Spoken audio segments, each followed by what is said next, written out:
अस्सलामुअलैकुम दोस्तों। तो ये है जी एल आई का क्लच फिंगर।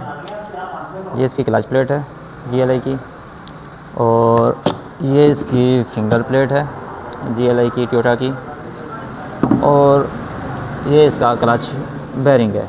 ठीक है। और चौथे नंबर पे ये इसकी इंजन ऑयल, जिसे हम मेन सील कहते हैं, ये मेन सील है जी एल आई की। ठीक है। तो आप देख सकते हैं कि इसकी क्लच और फिंगर दोनों ख़त्म हो चुकी हैं। आपको साथ इधर लो। अब ये देखें, ये क्लच प्लेट बिल्कुल ही गर्म होके इसके जो लेदर है वो जल चुका है। दूसरे नंबर पे इसके जो लॉक हैं, और ये देखें सारे लॉक रगड़ गए हैं, क्योंकि ये लेदर जैसे ही ख़त्म हुआ है तो लॉक बिल्कुल लोहे से लोहा टकरा रहा था। अब यहाँ देखें, ये वाले लॉक यहाँ पर लग रहे थे। ये फिंगर प्लेट है, ठीक है। और ये देखें, ये बेरिंग भी इसका आवाज़ कर रहा था। अगर टाइम पे ये क्लच प्लेट कमज़ोर होती तो चेंज करा लेते, तो मेरे ख़्याल में भाई की ये फिंगर प्लेट भी बच जाती और ख़ाली हमें क्लच प्लेट ही डालना पड़ती, क्योंकि ये फिंगर प्लेट जेन्युइन है इसकी। तो हम इसे सेटिंग करा के खराद वाले से फिर हम खाली क्लच प्लेट डालते तो भाई का काम चल जाता। लेकिन भाई ने ऐसा नहीं किया। जब गाड़ी रुक गई, बिल्कुल चलने से कासिर हो गई, तो भाई फिर दुकान पर लेकर आए हैं। और क्लच प्लेट जब हमने गाड़ी की खोली है तो क्लच प्लेट बिल्कुल ही ख़त्म हो चुकी है।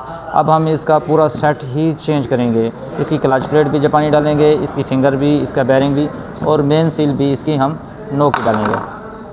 तो ये सिर्फ थोड़ी सी एहतियात कर लेते तो बड़े ख़र्चे से बच जाते हैं, लेकिन भाई ने एहतियात नहीं की और बहुत सारे अब जेन्युइन सेट हमने इसका मंगाया है, मुकम्मल सेट मंगाया है। अब हम इंस्टॉल करेंगे और आपको दिखाते हैं कि इसमें हमने कौन कौन सी जापानी मंगाई हैं चीज़ें। इधर ये देख सकते हैं आप, यहाँ पर हमने इसका फ्राई व्हील को फेस कराया है। ये देखें, बिल्कुल ही हमने खराद वाले से बिल्कुल इसे लेवल होके करवाया है। उसके बाद आप इसकी ये देख सकते हैं, हमने क्लच प्लेट इसकी जेन्युइन एशियन की ली है, जापानी। ये देख सकते हैं आप, यहाँ पर एशियन की जापानी क्लच प्लेट ली है जो गाड़ी के साथ आती है, और ये बिल्कुल प्योर जापानी क्लच प्लेट है। ठीक है। तो हम इसकी क्लच प्लेट भी जापानी चेंज करेंगे। और दूसरे नंबर पे इसकी हम ये फिंगर प्लेट आप देख सकते हैं। ये देखें, ये फिंगर प्लेट भी हमने एशियन की जापानी ली है। ये इसकी वो है, QR कोड है, यहाँ से भी चेक हो सकती है। और ये एशियन की हमने जापानी ली है, और देखने में भी चीज़ जो होती है वो हमें बताती है कि ये 2 नंबर है, 1 नंबर है, चाइना की है, कोरिया की है। ये वाली चीज़ जो है ये जापानी है, ये गाड़ी के साथ लग कर आती है। क्योंकि ये जो चीज़ एक बार हम इसे डालेंगे तो ये 4-5 साल कहीं भी नहीं जाएगी, जितनी भी ज़्यादा गाड़ी चले। लेकिन इसके साथ ये है कि एहतियात लाजमी है। अगर आप एहतियात नहीं करेंगे, बाज़ औक़ात जो हमारे ड्राइवर हज़रात है वो भूल जाते हैं कि हल्की सी हैंड ब्रेक खींची रह जाती है, और गाड़ी को वो चलाते रहते हैं। जब गाड़ी चलती रहती है तो गाड़ी ज़ोर लेती है, जिससे इसकी क्लच प्लेट कमज़ोर हो जाती है। और दूसरे नंबर पर ये है कि भाई, जब अक्सर जो ड्राइवर हज़रात होते हैं, जब गाड़ी का गियर चेंज कर लेते हैं ना, डबल टॉप या चौथे गियर में जाते हैं, तो उनकी आदत होती है कि हल्का पाँव क्लच के ऊपर रख के बैठ जाते हैं। गाड़ी चलती रहती है, हल्का सा पाँव होता है, जिसकी वजह से गाड़ी की जो इसका लेदर है क्लच प्लेट को वो हल्का हल्का रगड़ साथ खाता रहता है, और वो ऐसा जहाँ उसने 5 साल निकालने थे वो 2 साल में ही आपकी क्लच प्लेट ख़राब हो जाएगी।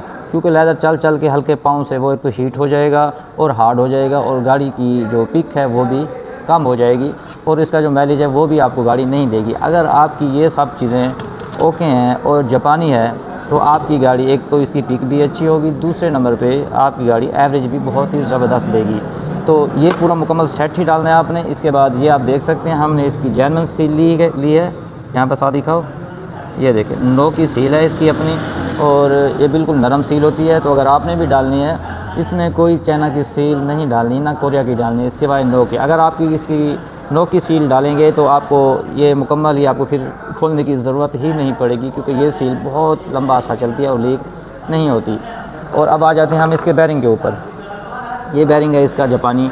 ये बेरिंग हमने लिया है इसका नाची का जापानी बेरिंग। यहाँ पर मुहर होती है, आपको यहाँ पर बहुत मुश्किल से नज़र आएगी। ये नाची का जापानी बेरिंग है, और ये आप देख सकते हैं कि हमने ये फिंगर हो गई, ये क्लच प्लेट हो गई, ये सील हो गई, और ये इसका बेरिंग हो गया। अब हमने इसका मुकम्मल सेट ही नया डाल दिया है, और इसका जड़ से जो मसला था वो भी अब इंशाल्लाह ख़त्म हो गया है।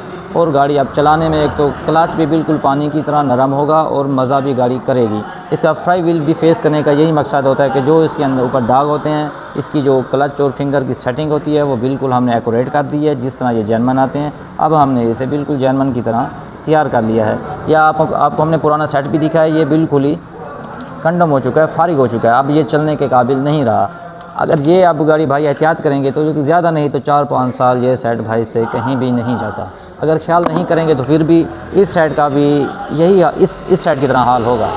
अगर एहतियात करेंगे तो ये 4-5-7 साल कहीं भी नहीं जाता और बेहतरीन चलेगा। आपने भी अपनी गाड़ी की अगर हिफाजत करनी है तो ये जो तरीका मैंने आपको बताया, एक तो आपने हैंड ब्रेक हल्की सी भी नहीं खींच के चलानी गाड़ी।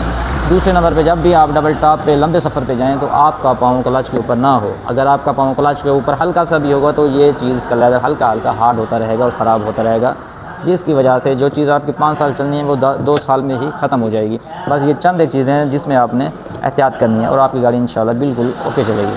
शुक्रिया।